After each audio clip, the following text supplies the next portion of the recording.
Hi everyone, welcome back to Metaverse Entangled. I'm Amrish. Today we have Professor Nirmalya Kajuri from IIT Mandi, whose work focuses on holography and quantum gravity.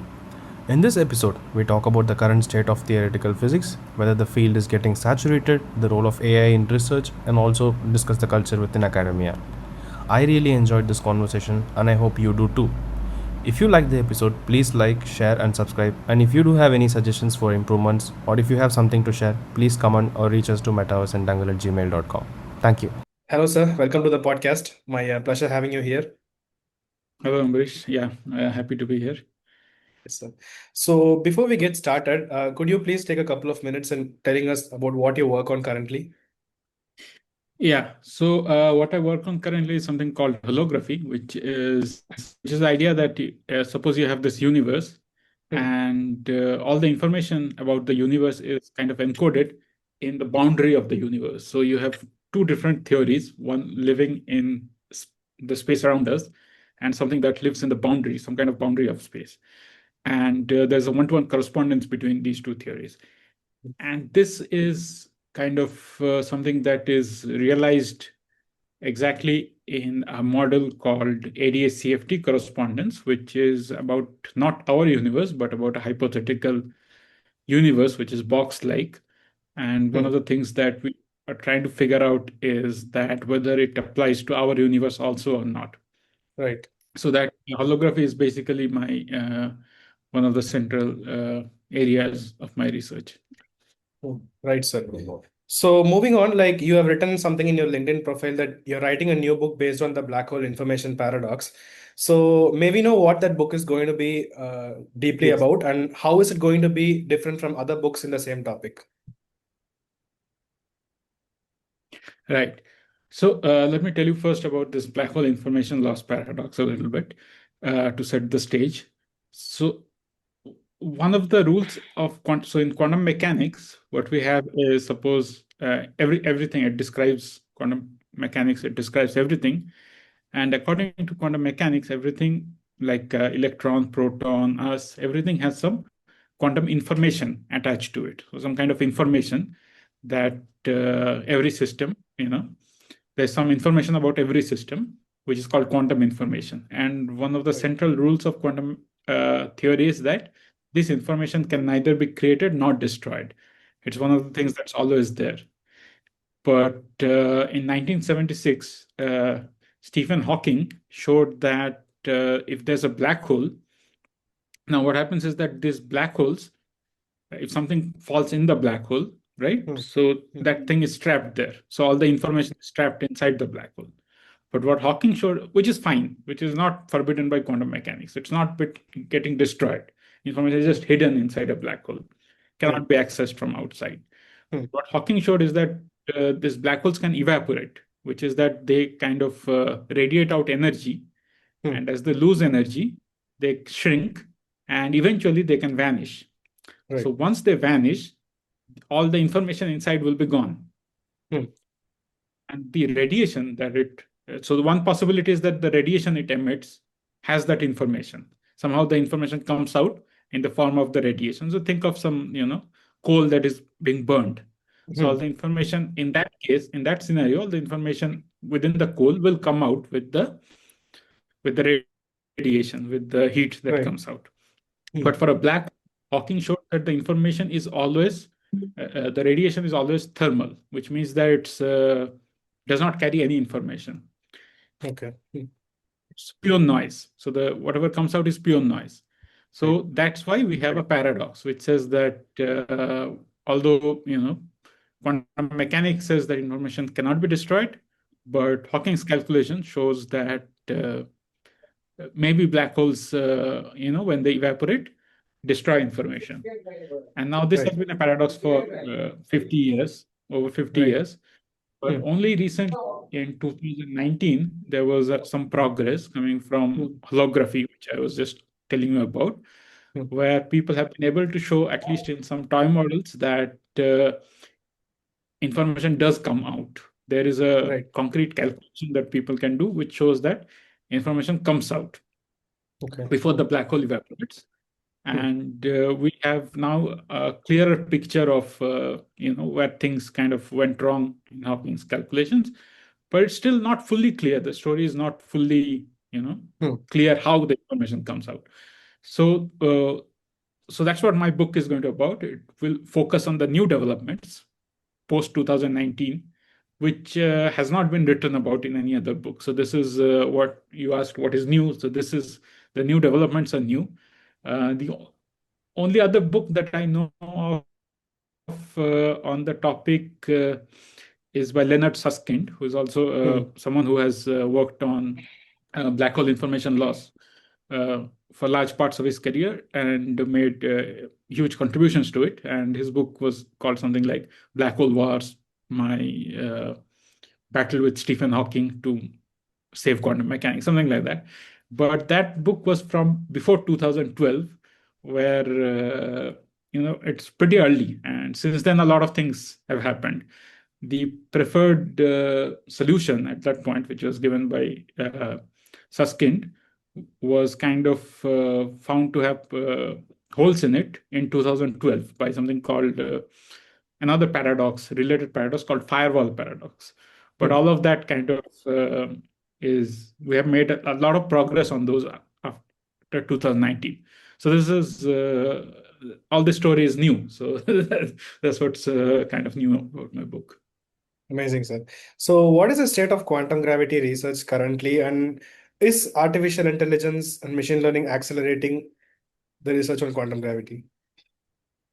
The status of quantum gravity research is there, several approaches to quantum gravity, the problem of quantum gravity, which is the problem of string theory, loop quantum gravity, and so on. And I think for some time, it has been string theory has been the leading candidate for quantum gravity. And yeah, so one of the ways progress is being made is, for example, things like this black hole information loss paradox, which is one of the things where you can see quantum theory and gravity, the black holes come from gravity, kind of play together, and we are understanding these things better. So yes, quantum gravity research has been making progress, steady progress. There are several other things. This is a huge topic, so there are several aspects, but in all those aspects, there have been steady but obviously slow progress, because this is a very difficult problem. But the good thing is, it has not stalled. Things are progressing in all fronts in a very promising way. Coming to AI, so far nothing from AI on quantum gravity research. Maybe in the future we will see. So right now, the way AI is helping physicists is mainly as a tool for doing computations, or clearing, checking their ideas and stuff like that. So far, no new idea or input has come from AI to any research that I know of. But it's going to be a very useful tool in doing computations, in speeding up, the codes. So, when you say computation, do you mean that like using machine learning as an alternative to traditional computation softwares and something like that, or?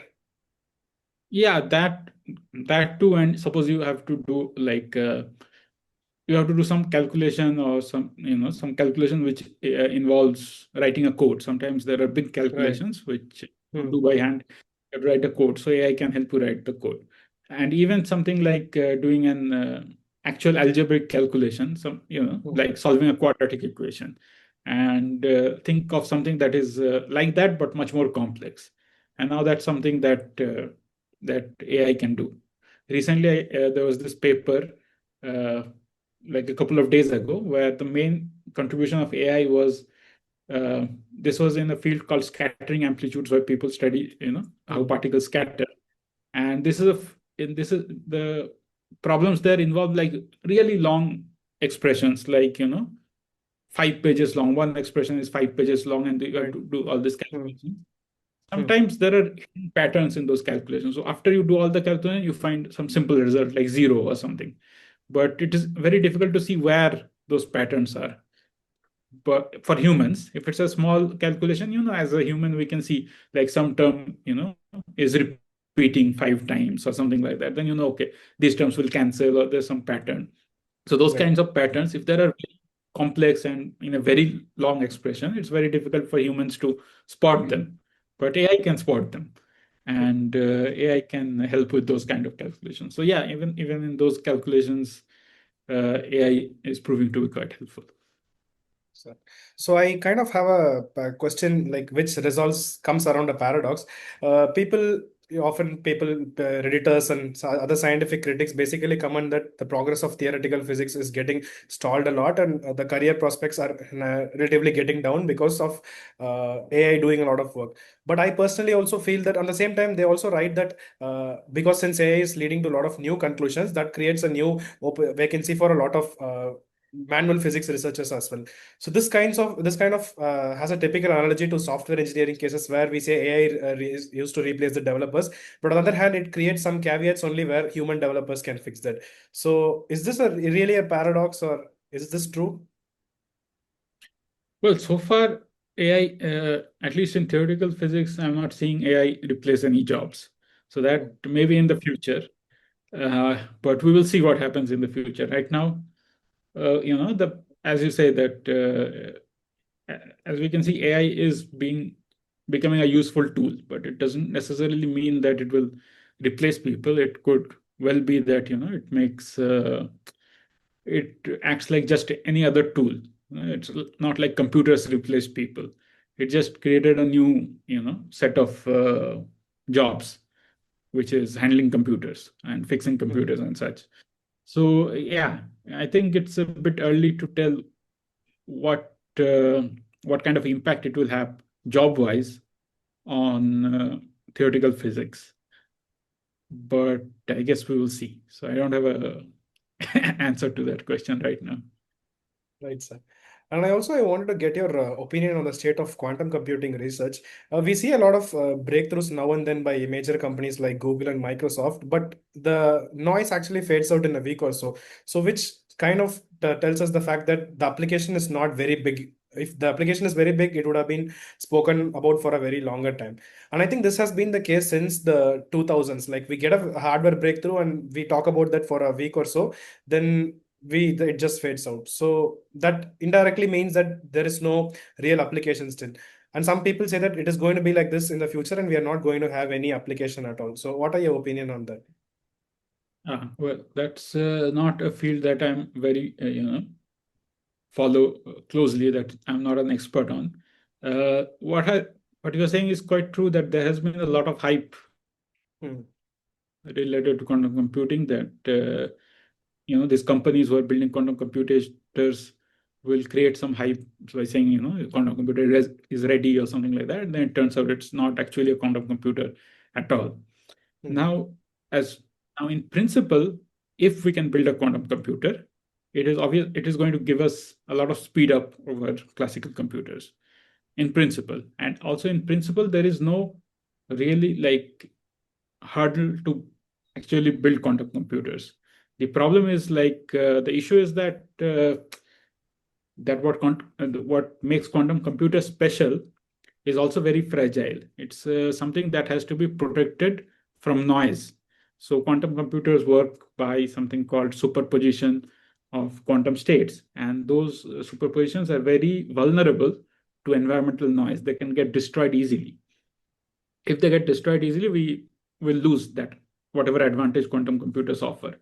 And Hmm. so there are all these different engineering approaches to building quantum computers that can circumvent that, so that can protect it from noise. And there are many different approaches. And now what is obviously, this is an engineering problem now, and Hmm. what is unclear is that whether we can do it, or whether we can do it efficiently and so on. That part I'm not an expert in any way, but in principle there is no reason why we cannot do it. And Hmm. hopefully we will be able to do it, but maybe it will turn out that it's very difficult, or it's very resource intensive or something. But Hmm. my guess would be that I don't know. At least from talking to experts on the field, it seems like it should be possible. But Hmm. again, this is one of the things we will see if it is doable, it will be a huge, speed up advantage over classical computers, but it will need the engineering problem to be solved. And that is one of those things that you don't know. I mean, if it can be solved, if it will be solved or not. So Right. but there's no roadblock in principle from physics. It's fine. Right, sir. You write a lot of critical stuff about the Indian scientific community. I want to know what, according to you, are the major problems faced by the Indian scientific community and how we can fix them. Right. So I think there's both problems outside and inside. Like outside, as in there's a lot of bureaucracy involved in doing science in India, and that's something that I write about a lot. Also, there's a lot of red tape, and what we need for science to progress is to get rid of the red tape, to make it easy to do things, to have less rules. Excuse me, to have less rules, about everything, about procuring Any examples, instruments, sir? going up. Yeah, so one of the rules is like you cannot become a faculty if you are over 35 years of age. This doesn't make sense to me, right? So I mean, if you are someone who has worked in industry for a while, so obviously when you come back to do research, you are slightly older. Right. And deny someone becoming a faculty based on that doesn't make sense. There's also a lot of rules, like you have to procure instruments in a certain way. These things take time. There's a lot of signing. There's a lot of going through, depending on administrative staff for a lot of things. So in general, there is a lot of bureaucracy, the government type bureaucracy that's there, which we have to cut through to make everything easier for scientists. We talk about ease of doing business a lot these days, like making it easy for startups. Similarly, there has to be more ease of doing research. Exactly. And the second, more internal point is for scientists also, it has been Indian scientists have, see, one of the things that we have kind of culturally in India has been, at least in the earlier days, was that people were mainly targeting stability and security. Once people got like everyone wanted a government job because it offered security. There was a lack of like risk taking. So people didn't want to take risks. I want to get a government job. There's no risk. That was like our fathers and their fathers' generation kind of attitude. Now things are changing slowly. There's more risk taking, more startups, and so on. People doing unconventional things, and we need that attitude in research also. You cannot do good research by having like by chasing stability. You have to take risks. So that has been an internal factor where often people, become like professors somewhere, and they don't do risky research, or they don't do research at all because they have a job and they're like, I have a permanent job and I won't do anything. So those attitudes one has to get rid of, and one has to kind of ensure, provide incentives or whatever structure that encourages people to take risks. And we have to also, like, culturally, we have to become more adventurous and more risk, less risk averse to do good research. I think the bureaucracy which you are talking about attributes to the less funding received by the Indian academia as well, right? Yeah, absolutely. Yeah, funding is of course an issue, but I understand, we are, a resource-strapped nation, so resources have to be distributed, with a lot of care. But even so, it would be good to have more resources for science, and even the resources we have, it is sometimes difficult to use them because of the bureaucracy, because of the red tape. If the red tape goes, it would be easier. And I want to know what sparked your interest for science outreach, and do you have any vision towards the same? What sparked my interest was, I mean, it kind of came about accidentally. I mean, I wasn't planning to do science outreach really, but something it's also like something I think scientists should do, outreach, because the thing about scientists is that we are trying to find out what is going on in nature, and we are kind of the agents of humanity's will to know about nature. And Right. so that's why your taxes are paying Hmm. us to Hmm. do research.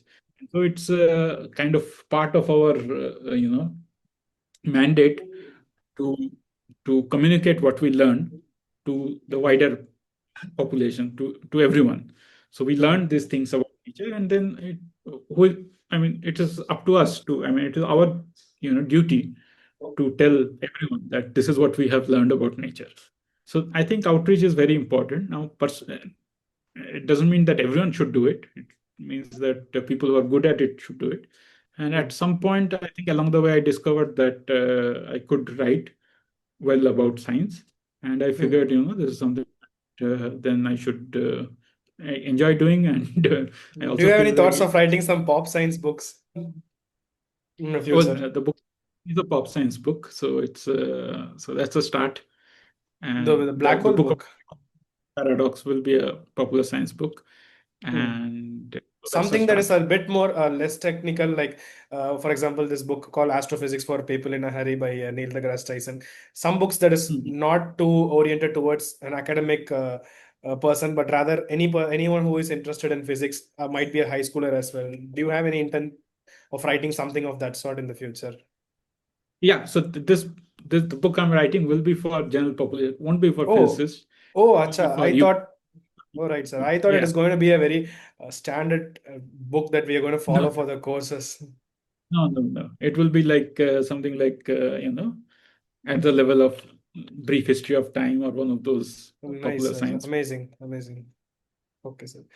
So, if you could go back in time and fix something from your past, what would it be and why? I think if I could go back in time and fix something, I don't know. I think I would probably be one of the things that I think I did wrong during my PhD and so on was I did not often seek help or reach out to enough people. And now I was shy about that, and now I know with experience that a lot of people are friendly and helpful, and if you just reach out to them for help, they would help you. They would be happy to help you. And I think if I knew that, I would probably have done it more. I would have probably approached even my advisor more for help, and other scientists also to get their views on different things, and discuss with them. So that's something I missed out on, but these are things that you learn in life. Amazing, sir. So, what is your one final advice for all the students who are willing to pursue science? Okay. I mean, I'm not good at giving advice. I mean, I hardly know how things worked out for me, so I don't know. But I would just say that you do things that excite you. Don't do science for the wrong reason. Don't do it for just a stable job, or for you've read about Einstein or something. You want to be Einstein or something. If it is something that excites you, if you're okay with not being the greatest scientist, if you're okay with being the 1,000 best scientists in the world or something, if it is something that excites you, if you want to do it, if you like, it's hard. Science can be hard, long calculations, or whatever field that you're going, it can be difficult. But if you enjoy the process, if you don't enjoy the process at some level, don't do it. It's not, some people think about science in the abstract, like doing science is like a cool thing. But if unless you actually do it, unless you actually enjoy the process of doing science at some level, then don't do it. So that would be yes. All right, sir. So, we are done with the podcast, sir. Thank you so much for joining. It was an amazing experience having you. Thanks, Ambrish. Yeah, it was great to be here, and great questions from you as well. Thank you, sir. Have a good day. Chalo, see you.